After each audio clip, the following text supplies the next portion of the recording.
इस वीडियो को देखने के बाद आप ये जान सकेंगे कि कौन सी मेडिसिन किस काम आती है, कौन से मेडिसिन का क्या फार्मूला होता है और मेडिसिन जो होते हैं किस तरीके से यूज़ की जाती है और कौन से काम में आती है। और ये जानना हमारे लिए बहुत ही ज़रूरी है कि कौन सी मेडिसिन किस काम आती है, क्योंकि बहुत बार ऐसा होता है कि हमें मेडिसिन लेनी पड़ती है, या तो किसी को देनी पड़ती है, या तो हमारे घर में या तो परिवार में किसी को भी ज़रूरत पड़ती है, तो हम आसानी से जान सकते हैं कि कौन सी मेडिसिन किस काम आने वाली है। और ये हम जानेंगे एक फार्मूले के तौर पे, जो कि होता है सफिक्स। सफिक्स जो होता है वो दवाई के पीछे लगाया जाता है, तो उसके अंतर्गत हम जानेंगे। तो चलिए हम वीडियो स्टार्ट कर लेते हैं और जान लेते हैं कि कौन सी मेडिसिन किस काम आती है। वीडियो में आप लोग लास्ट तक बने रहिएगा।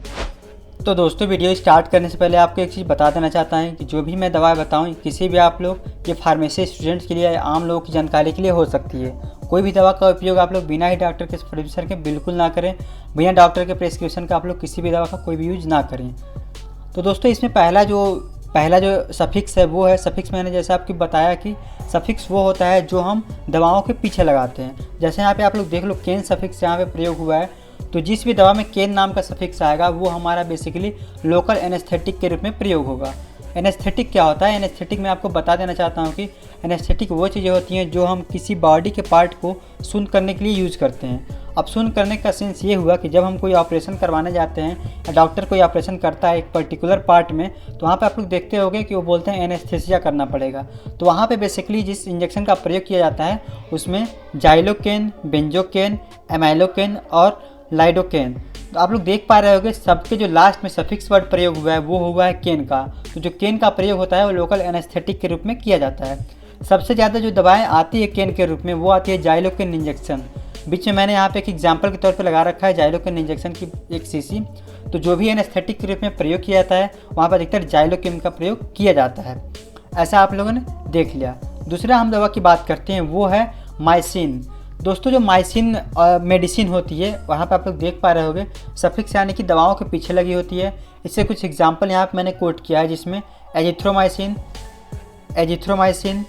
एरेथ्रोमाइसिन, नियोमाइसिन, स्ट्रेप्टोमाइसिन।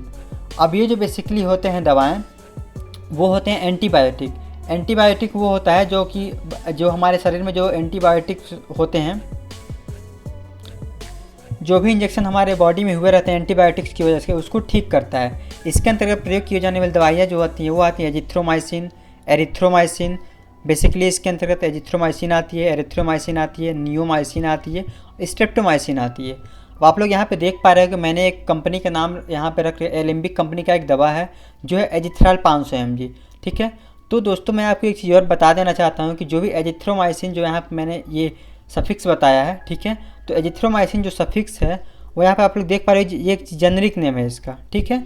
अब ये जो होता है वो स्टैंडर्ड नेम होता है, यानी कि कंपनी का नेम होता है एजिथ्राल 500। एजिथ्राल 500 कोई कंपनी डिसाइड करती है।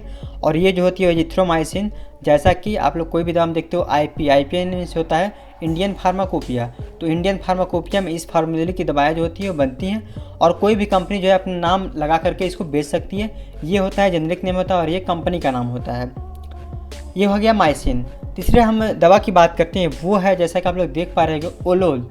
ओलोल के नाम से कितनी सारी दवाएं मेडिकल में उपलब्ध रहती हैं। आप लोग देख पा रहे हैं मेटाप्रोलोल, एटेनालोल, इसेमोलोल और बाइसोप्रोलोल। ये जो दवाएं होती हैं वो बेसिकली आपको किसी भी मेडिकल स्टोर पे मिल जाती हैं।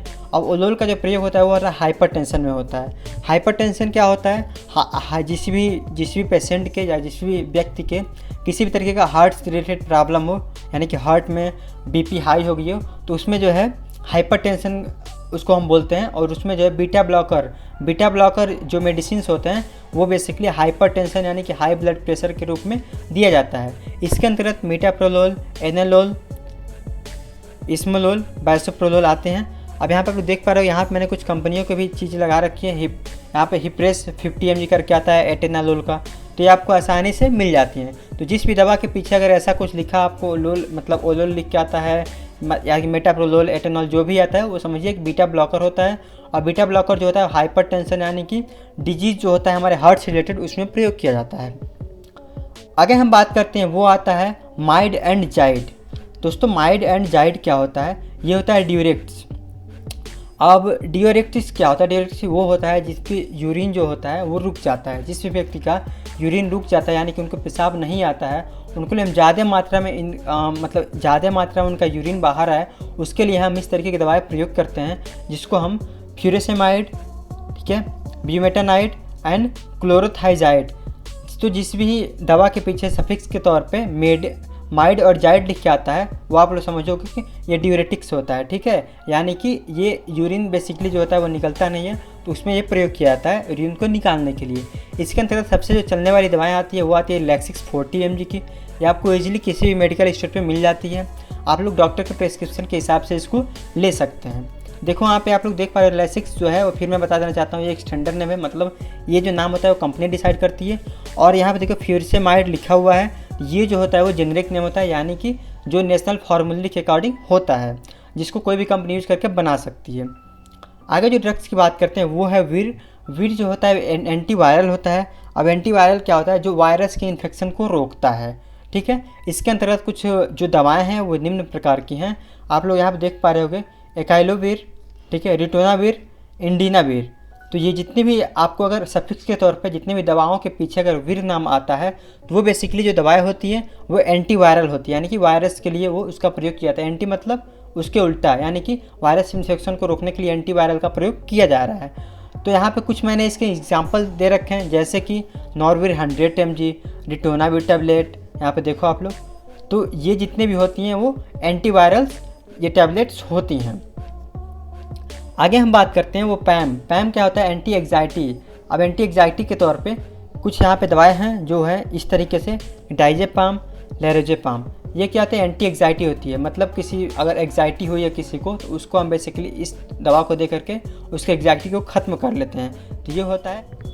नेक्स्ट जो हमारा सफिक्स है वो है सोन, अर्थात किसी भी दवा का अगर लास्ट में सोन लिखा हुआ आता है तो वो बेसिकली एक तरह का स्टेरॉइड होता है, ठीक है, स्टेरॉइड के रूप में उसका प्रयोग किया जाता है। दोस्तों मैं आपको एक चीज़ बता देना चाहता हूँ कि स्टेरॉइड के जो होते हैं बहुत सारे साइड इफ़ेक्ट्स होते हैं। इसके अंतर्गत जो दवाएं हैं वो हैं बीटामेथासोन, ठीक है, डेक्सामेथासोन। यहाँ पे दो दवाएं हैं, बीटामेथासोन और डेक्सामेथासोन। और इसका सबसे अच्छा जो एग्जांपल आता है वो डेक्सोना आता है। आप लोग यहाँ पे देख पा रहे हो, जो डेक्सोना होता है वो डेक्सोना जो होता है कंपनियां बनाती हैं, ठीक है। यहाँ पे आप लोग देखो बीटामेथासोन लिखा हुआ है और इसके बाद से डेक्सामेथासोन लिखा हुआ है। बीटामेथासोन जो है ऊपर यहाँ पे लिखा हुआ है जेनरिक नेम, और फिर नीचे जो लिखा हुआ है डेक्सोना। ये जो होती हैं वो कंपनियां खुद बनाती हैं और उसके नाम डिसाइड करती हैं। इस वीडियो में हमने देखा कि कौन सारी जो टैबलेट्स हैं और कौन सारे जो कैप्सूल्स हैं उनके सफिक्स नाम अर्थात लास्ट के नेम को आप लोग देख करके आप लोग कैसे पता लगा सकते हो कि कौन सा जो टैबलेट है वो किस काम आता है। ये फार्मेसी स्टूडेंट के लिए और भी जितने लोग हैं, नॉर्मल लोग हैं, आम पीपल हैं, उनके लिए बहुत ही ज़रूरी होता है इस चीज़ को जानना। आगे जो वीडियो आएगी उसमें हम ये देखेंगे कि जो और भी बहुत सारे टैबलेट्स हैं उसके अंतर्गत हम लोग और भी बहुत सारी चीज़ों को देखेंगे। तो दोस्तों आपको एक चीज़ और मैं बता देना चाहता हूँ कि कोई भी जो दवाएं हैं वो आप लोग अपने सलाह से मत लेना, कोई भी डॉक्टर के प्रेस्क्रिप्शन बिना आप लोग ये दवाई कोई भी ना लेना, ठीक है। डॉक्टर अगर सलाह करे तभी आप लेना।